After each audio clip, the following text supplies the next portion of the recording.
ನಮಸ್ಕಾರ. ಈ ಅದ್ಭುತವಾದ ಹೊಸ ವಿಶ್ಲೇಷಣೆಗೆ ಸ್ವಾಗತ. ಇವತ್ತು ನಾವು ಶೂನ್ಯದಿಂದ ನಿಷ್ಕ್ರಿಯ ಆದಾಯ ಅಂದ್ರೆ ಪ್ಯಾಸಿವ್ ಇನ್ಕಮ್ ಮೂಲಗಳನ್ನ ನಿರ್ಮಿಸೋ ಮೂಲಕ ಆರ್ಥಿಕ ಸ್ವಾತಂತ್ರ್ಯವನ್ನ ಹೇಗೆ ಸಾಧಿಸಬಹುದು ಅನ್ನೋದ್ರ ಬಗ್ಗೆ ಚರ್ಚೆ ಮಾಡಲಿದ್ದೇವೆ. ವಿಶೇಷವಾಗಿ ತಮ್ಮ ಓದು ಮತ್ತು ಭವಿಷ್ಯದ ಆರ್ಥಿಕ ಯೋಜನೆಗಳನ್ನ ಸರಿದೂಗಿಸಲು ಪ್ರಯತ್ನಿಸುತ್ತಿರುವ ಕಾಲೇಜು ವಿದ್ಯಾರ್ಥಿಗಳಿಗೆ ಹಾಗೂ ಯಾವುದೇ ಹಿನ್ನೆಲೆಯಿಂದ ಬಂದವರಿಗೂ ಇದೊಂದು ಗೇಮ್ ಚೇಂಜರ್ ಆಗಲಿದೆ.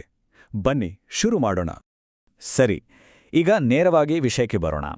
ಇಲ್ಲಿರುವ ಈ 11 ಅನ್ನೋ ಅಂಕಿಅಂಶ ನೋಡಿದ್ರೆ ನಿಜಕ್ಕೂ ಆಘಾತ ಆಗತ್ತೆ. ಯುನೈಟೆಡ್ ಕಿಂಗ್ಡಮ್ನಲ್ಲಿ ಸರಾಸರಿ ಒಬ್ಬ ವ್ಯಕ್ತಿಯ ಬ್ಯಾಂಕ್ ಖಾತೆಯಲ್ಲಿ ಕೇವಲ 11 ವಾರಗಳಿಗೆ ಆಗುವಷ್ಟು ಆದಾಯ ಮಾತ್ರ ಉಳಿತಾ ಇರುತ್ತಂತೆ. ಕೇವಲ ಒಂದು ಸಂಬಳವನ್ನೇ ನಂಬಿಕೊಂಡು ಬದುಕುವುದು ಎಷ್ಟು ದುರ್ಬಲ ಮತ್ತು ಅಪಾಯಕಾರಿ ಅನ್ನೋದನ್ನು ಇದು ಸ್ಪಷ್ಟಪಡಿಸ್ತಾ ಇರುತ್ತಲ್ವಾ? ಒಂದು ವೇಳೆ ನಾಳೆಯಿಂದಲೇ ಸಂಬಳ ಬರೋದು ನಿಂತು ಹೋದ್ರೆ ಮುಂದೇನು ಅನ್ನೋ ಪ್ರಶ್ನೆ ಬಹಳ ಆತಂಕ ತರಿಸುತ್ತೆ. ಯಾಕಂದ್ರೆ ನಮ್ಮ ಸಕ್ರಿಯ ಆದಾಯ ಅಥವಾ ದಿನನಿತ್ಯದ ದುಡಿಮೆ ಯಾವಾಗ ಬೇಕಾದರೂ ನಿಂತು ಹೋಗ್ಬೋದು. ನಮ್ಮ ನಿಯಂತ್ರಣದಲ್ಲಿ ಇಲ್ಲದೆ ಎಷ್ಟೋ ಕಾರಣಗಳಿರ್ಬೋದು. ಉದಾಹರಣೆಗೆ, ಇದ್ದಕ್ಕಿದ್ದಂತೆ ಹುಷಾರಿಲ್ಲದೆ ಇರ್ಬೋದು, ಅಥವಾ ಕೆಲಸನೇ ಹೋಗ್ಬೋದು. ಜಾಗತಿಕ ಆರ್ಥಿಕ ಬಿಕ್ಕಟ್ಟು, ಲೇಮನ್ ಬ್ರದರ್ಸ್ ಪತನದಂತಹ ಉದ್ಯಮದ ರಚನಾತ್ಮಕ ಬದಲಾವಣೆಗಳು ಯಾರಿಗೂ ಗೊತ್ತಿರಲಿಲ್ಲ ತಾನೆ. ಹಾಗೆ ಕಂಪನಿಗಳು ವಿಲೀನಗೊಂಡಾಗಲೂ ಉದ್ಯೋಗ ನಷ್ಟವಾಗೋದು ಸಾಮಾನ್ಯ. ಇವೆಲ್ಲವೂ ನಮ್ಮನ್ನು ಆರ್ಥಿಕವಾಗಿ ತೀವ್ರ ಅಸುರಕ್ಷತೆಯಲ್ಲಿ ನೋಗ್ತವೆ. ವಿಭಾಗ 1: ಸಕ್ರಿಯ ಆದಾಯದ ಬಲೆ. ಮುಂದಿನ 45ರಿಂದ 50 ವರ್ಷಗಳ ಕಾಲ ಬರೀ ಒಂದೇ ಉದ್ಯೋಗ ಮಾಡೋದು ಮಾತ್ರ ನಮ್ಗಿರೋ ಏಕೈಕ ಆಯ್ಕೆ ಖಂಡಿತ ಅಲ್ಲ, ಮತ್ತು ಅದು ಸುರಕ್ಷಿತವೂ ಅಲ್ಲ. ಮತ್ತು ಇದು ಅತ್ಯುತ್ತಮವಾಗಿ ವಿವರಿಸುವುದು ಏನೆಂದರೆ ಸಕ್ರಿಯ ಮತ್ತು ನಿಷ್ಕ್ರಿಯ ಆದಾಯದ ನಡುವಿನ ಸ್ಪಷ್ಟ ವ್ಯತ್ಯಾಸವನ್ನು. ಸಕ್ರಿಯ ಆದಾಯದಲ್ಲಿ ನಾವು ನಮ್ಮ ಸಮಯವನ್ನು ಹಣಕ್ಕಾಗಿ ಮಾರಿಕೊಳ್ಳುತ್ತೇವೆ. ಅಂದ್ರೆ ಆಫೀಸ್ನಲ್ಲಿ ಸಮಯ ಕಳೆದರೆ ಮಾತ್ರ ನಮಗೆ ಹಣ ಸಿಗುತ್ತದೆ. ಆದರೆ ನಿಷ್ಕ್ರಿಯ ಆದಾಯದಲ್ಲಿ ಒಂದು ವ್ಯವಸ್ಥೆಯನ್ನು ನಿರ್ಮಿಸಿ ಒಮ್ಮೆ ಕೆಲಸ ಮಾಡಿದರೆ ಸಾಕು, ಅದು ನಮಗೆ ನಿರಂತರವಾಗಿ ಹಣವನ್ನು ತಂದುಕೊಡುತ್ತಲೇ ಇರುತ್ತದೆ. ಹಾಗಾದ್ರೆ ನೈಜ ಆರ್ಥಿಕ ಸ್ವಾತಂತ್ರ್ಯ ಅಂದ್ರೆ ಏನು? ನಮ್ಮ ದಿನನಿತ್ಯದ ಖರ್ಚುಗಳಾದ ಊಟ, ಕರೆಂಟ್ ಬಿಲ್, ಪೆಟ್ರೋಲ್ ಮುಂತಾದವುಗಳನ್ನ ನಮ್ಮ ನಿಷ್ಕ್ರಿಯ ಆದಾಯವೇ ಭರಿಸುವ ಹಂತ.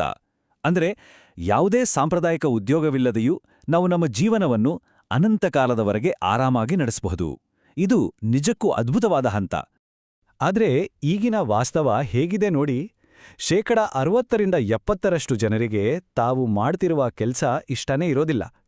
ಇದರಲ್ಲಿ 33% ಜನರಿಗಂತೂ ತಮ್ಮ ಕೆಲ್ಸ ಅಂದ್ರೆ ಅಕ್ಷರಶಃ ದ್ವೇಷವಿರುತ್ತೆ. ಆದ್ರೂ ಬಿಲ್ಗಳನ್ನ ಕಟ್ಟಲು ಬೇರೆ ದಾರಿ ಇಲ್ಲದೆ ಜನರು ಈ ಪರಿಸ್ಥಿತಿಯಲ್ಲಿ ಸಿಕ್ಕಿಹಾಕೊಂಡಿದ್ದಾರೆ. ಪರ್ಯಾಯ ಮಾರ್ಗವೊಂದು ಇದೆ ಅನ್ನೋ ಅರಿವಿನ ಕೊರತೆಯೇ ಇದಕ್ಕೆ ಮುಖ್ಯ ಕಾರಣ. ವಿಭಾಗ 2: ಶೂನ್ಯರಿಂದ ಆರಂಭಿಸುವ ನೀಲನಕ್ಷೆ. ಯಾವುದೇ ಬಂಡವಾಳ ಇಲ್ಲದೆ ಆರ್ಥಿಕ ಸ್ವಾತಂತ್ರ್ಯದ ಪಯಣವನ್ನು ಹೇಗೆ ಆರಂಭಪಡಿಸಬಹುದು ಅನ್ನೋದನ್ನ ಈಗ ನೋಡೋಣ. ಉದಾಹರಣೆಗೆ, ಯಾವುದೇ ಉಳಿತಾಯವಿಲ್ಲದ ಓದುತ್ತಿರುವ ಒಬ್ಬ ಸಾಮಾನ್ಯ ವಿದ್ಯಾರ್ಥಿ ತನ್ನ ಭವಿಷ್ಯವನ್ನು ಹೇಗೆ ಬದಲಾಯಿಸಿಕೊಳ್ಳಬಹುದು? ಈ ಪಯಣ ಹಂತ ಹಂತವಾಗಿ ಸಾಗುತ್ತದೆ. ಮೊದಲನೇ ದಿನ ಈ ಸಾಂಪ್ರದಾಯಿಕ ಕಾರ್ಪೊರೇಟ್ ಮೆಟ್ಟಿಲುಗಳ ದೋಷಗಳನ್ನು ಅರ್ಥಮಾಡಿಕೊಳ್ಳೋದು.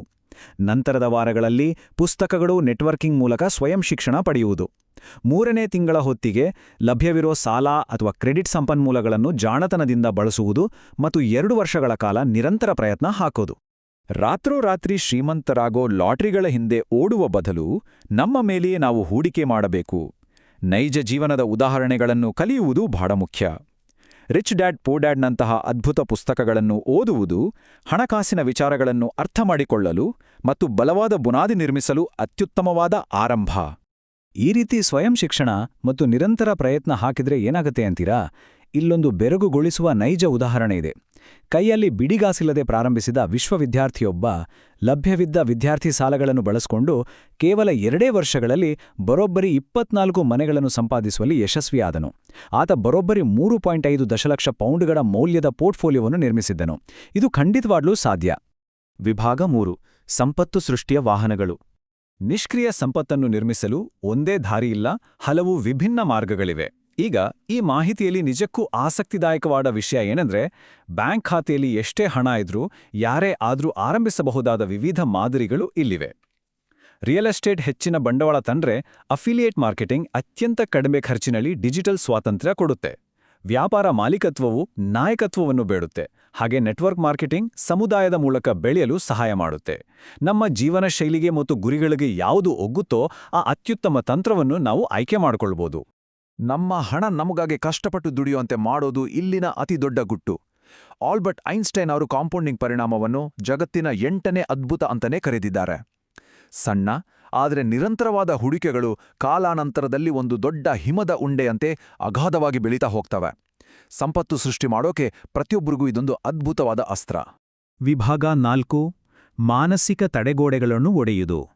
ನಾವು ಈ ಪಯಣ ಶುರು ಮಾಡೋದಕ್ಕೆ ನಮ್ಮ ಮನಸ್ಸೇ ನಮಗೆ ದೊಡ್ಡ ತಡೆಗೋಡೆ ಆಗಿರುತ್ತೆ. ಯಶಸ್ಸು ಅನ್ನೋದು ಹುಟ್ಟುತ್ತಲೇ ಬರೋ ಪ್ರತಿಭೆ ಅಲ್ಲ. ನಾನು ತುಂಬಾ ಚಿಕ್ಕವನು, ನನಗೆ ವಯಸ್ಸಾಗಿದೆ, ಹಣವಿಲ್ಲ, ಸಮಯವಿಲ್ಲ ಅನ್ನೋ ಈ ಸಾಮಾನ್ಯ ನೆಪಗಳನ್ನು ಮೊದಲು ಬದಿಗಿಡಬೇಕು. ವಿದ್ಯಾರ್ಥಿಗಳಿಗೆ ರಿಸರ್ಚ್ ಮಾಡಲು ಸಾಕಷ್ಟು ಸಮಯ ಇರುತ್ತೆ. ವಯಸ್ಕರಿಗೆ ಅವರ ಅಮೂಲ್ಯವಾದ ಅನುಭವವೇ ಬಂಡವಾಳ. ಶೂನ್ಯ ಹಣದಲ್ಲಿ ಶುರು ಮಾಡುವ ತಂತ್ರಗಳಿವೆ, ಹಾಗೂ ವಾರಕ್ಕೆ ಕೆಲವು ಗಂಟೆಗಳ ಕಾಲ ಮೀಸಲಿಟ್ಟರೂ ಭವಿಷ್ಯದಲ್ಲಿ ಅದು ಅತಿ ದೊಡ್ಡ ಬದಲಾವಣೆ ತರಬಲ್ಲದು. ಸ್ಟೀಫನ್ ಕವೆ ಅವರ ಈ ಮಾತು ಬಹಳ ಅದ್ಭುತವಾಗಿದೆ. ನಾವು ಏಣಿಯನ್ನು ಹತ್ತುವ ಮೊದಲು ಅದು ಸರಿಯಾದ ಕಟ್ಟಡಕ್ಕೆ ಆತುಕೊಂಡಿದೆಯೇ ಎಂದು ಖಚಿತಪಡಿಸಿಕೊಳ್ಳಬೇಕು. ನಾವು ವಿಶ್ವವಿದ್ಯಾಲಯದ ವಿದ್ಯಾರ್ಥಿಗಳೇ ಆಗಿರಲಿ ಅಥವಾ ಅನುಭವಿ ವೃದ್ಧಿಪರರೇ ಆಗಿರಲಿ, ನಾವು ಹೋಗುತ್ತಿರುವ ದಾರಿ ನಿಜವಾಗಿಯೂ ನಾವು ಬಯಸುವ ಜೀವನ ಶೈಲಿಯತ್ತ ನಮ್ಮನ್ನು ಕೊಂಡೊಯ್ತಿದೆಯೇ ಎಂದು ಒಮ್ಮೆ ಗಂಭೀರವಾಗಿ ಯೋಚಿಸಬೇಕು. ತಪ್ಪು ಗುರಿಯತ್ತ ಸಾಗುವ ಏಣಿಯನ್ನು ಹತ್ತುವುದರಿಂದ ಕೊನೆಯಲ್ಲಿ ಯಾವುದೇ ಪ್ರಯೋಜನವಿಲ್ಲ. ಈ ವಿಶ್ಲೇಷಣೆಯ ಕೊನೆಯಲ್ಲಿ ನಾವೆಲ್ಲರೂ ಕೇಳಿಕೊಳ್ಳಬೇಕಾದ ಒಂದು ಪ್ರಮುಖ ಪ್ರಶ್ನೆ ಇದೆ. ಒಂದು ವೇಳೆ ಹಣದ ಬಗ್ಗೆ ಚಿಂತೆಯೇ ಇಲ್ಲದಿದ್ದರೆ ಜೀವನ ಹೇಗಿರುತ್ತಿತ್ತು? ನಿಷ್ಕ್ರಿಯ ಆದಾಯವೇ ನಮ್ಮೆಲ್ಲ ಬೆಳೆಗಳನ್ನು ನಿಭಾಯಿಸುತ್ತಿದ್ರೆ ಇಡೀ ಪ್ರಪಂಚ ಸುತ್ತುವುದು, ಸಮಾಜ ಸೇವೆ ಮಾಡುವುದು ಅಥವಾ ನಮಗಿಷ್ಟವಾದ ಕಲೆಗಳನ್ನು ಕಲಿಯುವುದು ಎಷ್ಟು ರೋಮಾಂಚಕಾರಿಯಾಗಿರುತ್ತೆ ಅಲ್ವಾ? ಈ ಸ್ವಾತಂತ್ರ್ಯವನ್ನು ಕಲ್ಪಿಸಿಕೊಂಡ್ರೆ ಆರ್ಥಿಕ ಮುಕ್ತತೆಯತ್ತ ಆ ಮೊದಲ ಹೆಜ್ಜೆ ಇಡಲು ಖಂಡಿತವಾಗಿಯೂ ನಮಗೆಲ್ಲರಿಗೂ ಅದ್ಭುತ ಸ್ಫೂರ್ತಿ ಸಿಗುತ್ತದೆ.